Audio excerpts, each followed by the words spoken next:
गानो वगैरह को आयला ना आयला को असांखे थोरो ॿुधाए ॿुधायो।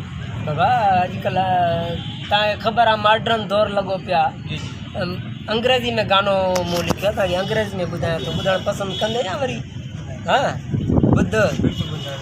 अॼुकल्ह घणो मशहूरु अथई गानो, तोखे वठणु मुंहिंजा जानी दूल दमामन सां ईंदासीं, हा इन जी अंग्रेज़ी ॿुधाए वाह वाह वॾो मज़ो ईंदी। बाक़ाइदा माना ईअं बाक़ाइदा उॾंदे उॾंदे तूं ॿुधंदे त अहिड़ी इहे बाबा ॿुधाए मन असांजी आवाज़ में दर्द आहे। हाणे अंग्रेज़ी में ॿुध, सिंधी उर्दू ॿुधा हूंदई, पर हाणे मां तोखे अंग्रेज़ी में ॿुधायां थो।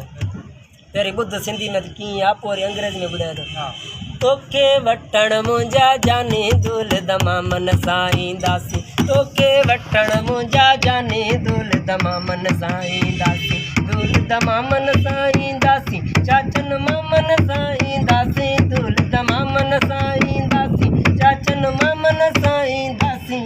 ॿुधई हा सही वाह हाणे अंग्रेज़ी में ॿुधजांइ। वाह your take my darling band music with coming, your take my darling band music with coming, band music with coming, uncle uncle with coming, band music with coming, uncle uncle with coming, your take my darling band music with coming. ॿुध वरी मिसरे में छा थो चए थो, तुंहिंजे दर ते झुमरियूं पाए पंहिंजो जीवन साथी बणाए, तुंहिंजे दर ते झुमरियूं पाए।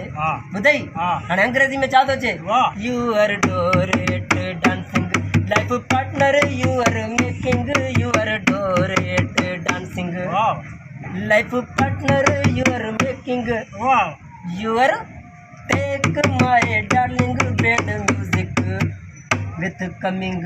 वरी ॿुध छा थो चए, सही वाह चाचन मामन सां ईंदासीं, वॾे धमाकनि सां ईंदासीं, चाचन मामन सां ईंदासीं, वॾे धमाकनि सां ईंदासीं।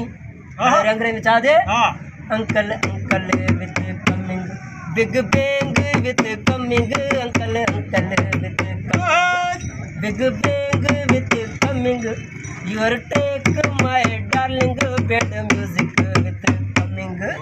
कीअं लॻी? वाह उस्ताद, ये लगो जड़ दी लगो। हा वाह वाह वाह महिरबानी।